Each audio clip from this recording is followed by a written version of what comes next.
Falling on your feet, do you finally see what you're missing? She was again not recording. Hi guys, and welcome back to my channel. Thank you so much for stopping by and visiting today. I have another episode of Speed Reviews. And this is that kind of video where I come and sit down, try some products for you on camera, and after a couple of weeks or even months, I come back and I'm sharing with you how I feel about those products, because meanwhile I'm going to test them more deeply. And speaking about that, I want to make a disclaimer that, as you know, we are all different and we are all entitled to have our honest opinion and our personal opinion. So please take it with a grain of salt if some of the products that I say they did not work for me are your holy grail, and vice versa. We are all different and that makes us unique. I think I'm going to start maybe with the way that we are applying makeup on our face. A foundation that is not very talked about on this platform, and it's quite old. I think it has several years since it's out there on market, but they still have it. They are still selling it on Sephora and also on makeupforever.com, and I think it might be my most favorite foundation from everything I tried from Makeup Forever. So this is a creamy foundation. It claims to be a buildable coverage, long-lasting foundation. I have to agree with that. I have purchased it actually last year during a Sephora sale, and I have mine in shade Y3Y5. I mostly gravitate towards this during summer, and I plan during this summer to use a lot more from it, but I have already made a dent. I don't know if you can tell. I remember it was longer when I got it. It's very creamy, very mollient, as they are saying, and it lasts a lot. Comparing with other Makeup Forever foundations that I've tried, I find this foundation, it's lasting a lot on my skin. The only downside, it is the fact that it doesn't have so many shades to begin with. So the shade that usually works for me on Makeup Forever, Y235, it was, I think, either the undertone, it was pink undertone or something else, but I did not like it, so hence I went with this shade. But I love it for summer, and also why not during winter if I want to give a bit more color to my face, I can use it. Highly recommend. This one is still ongoing and I think you can get a better deal for it, and I'm planning to take it on me on vacation. I usually grab with me my stick foundations and powder foundation when I'm traveling. We can move on to eyeshadow.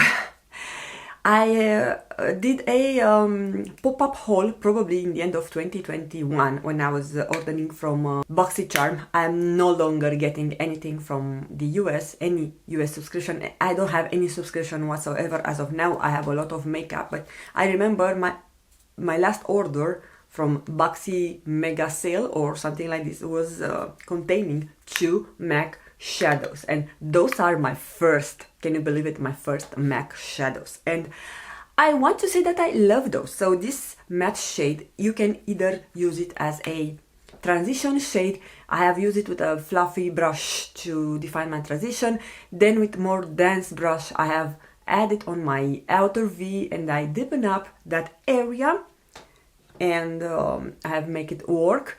And you can either use this one if you want as a blush. If you use a smaller brush, I think it's working because it's a very, very nice dusty pink, I would say, shade. Very universal. And then I have this, which is the Dazzleshadow Extreme in the shade Couture Copper, and I love the sparkle. It doesn't have fallout, I think, I don't remember. And they are also working perfectly together. I didn't mean to, when I picked them out, because also the shades were not very, how to say, I couldn't tell on the website how the shades are, but those were the most nice shades about the crazy shades that they are selling on their sales on BoxyCharm, and I'm happy that I finally had the chance to try my first MAC shadows. I would say that the matte shades are not a bad formula, just is more dusty than other matte shade that I'm used with from other brands, and I remember people were saying that. And I find also this to be very comparable with the Makeup Geek shades, the old formula. Sadly, Makeup Geek is also out of business, and I remember when they came out, they were considering themselves as a more affordable alternative for MAC shadow, so now I can understand that was the right claim. I also love the Maracuja Juicy Lip. I have it on. I only applied a lip liner, and on the top I have added this one, and I'm loving it. I'm wearing it all the time like crazy, and I love the juice, the shine that it provides. It's very comfortable, it's not sticky, and it lasts a lot on my lips. And of course my hair, it's doing its own thing like usually, so I love it. I'm going to grab more shades if I will have the occasion. Okay, returning to the eye portion of the show, I have also tried this Dynessa Myrics, the Colorfix foils in the shade. I will pop it on the screen, and this is the only product that I have it from Dynessa Myrics, and it's actually a topper. I don't want to swatch it right now because I will be a shiny globe on my hands, but I'm loving it. I have used it several times and I'm loving it. I can see myself getting more use of this product during summer. I do not think that it's recommended to use it on its own on the entire lid, but you can add a shadow and then you can add a pop of color on the middle, and it will change your look. Being glittery, I do not recommend to use this on the inner corner, just to not go in the proximity of your eyeball. But also love this one, and I think I understand the rave about this product. Staying also in the eye proximity area, and I have another eye product. I have also tried this Anastasia Brow Wiz Brow Styling Wax, which is a clear wax. And guys, I want to tell you that this didn't make it for me. I don't know. I don't like it. I don't think so that I have the brows for that. Maybe I should trim my brows more, but I don't want to do it because I like my brows to be more long, and I can leave them with a normal brow gel that is coming with the brush.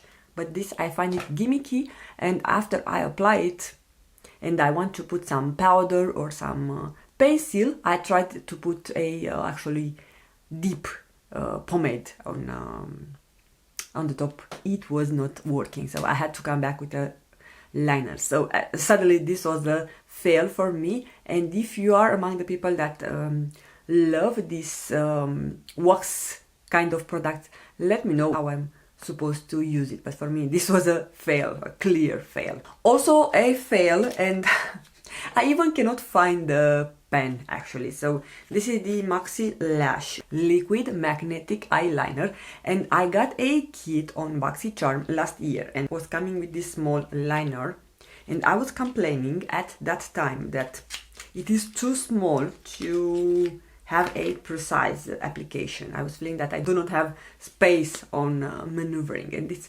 very, very thick and goopy consistency. Let me tell you that the full size one, which I cannot, no, I don't know where I put it. I hope I didn't throw it out by mistake, but it will not be a miss. I don't like it, so I don't like the way it applies. It's a good liner, don't get me wrong. Once you have it on, it will help stick your lashes, but prior that, until you make it, and also it tugs and sticks on your lashes. So if you do that when you apply lashes, it's very difficult. If you have liner all over your lashes, it's very difficult after that to pop your lashes on. So yeah, I don't like the actual formula and the way of the tip or the brush it's made. It's very mistake friendly, I will say. But instead, I love the lashes. I found that especially this style, this is the Classy Lash. This is nice and it's very good for my eyes, and it's sitting properly. They don't move throughout the day, but I don't like, as I told you, I don't like the liner. So this is like a semi-fail. It's not completely fail. I have one cheek product. This is by Rms Beauty, and this is a very, very nice product. I actually love it. It is a dual purpose. You can use it for your cheeks or for your lips, and I love the shade. I think this one I got it in a Ipsy Glam X. I think it was the last Glam X bag for me, and I even picked up this one, and I am congratulating myself for doing so. You can see that I used a lot, because during winter was the deal with this, it's drying up, not like it's contracting. It's more creamy during summer when it's more hot outside. So yeah, that's the reason that I have scraped it, but I like it, and I have used a lot of it, and I think it's also long lasting. It stains your cheeks, and also I use it for my lips. I love it. It's matte. Also, one product that I have enjoyed wearing, even though the shade is not very visible on me, is this Bite Beauty. This is like a lip pencil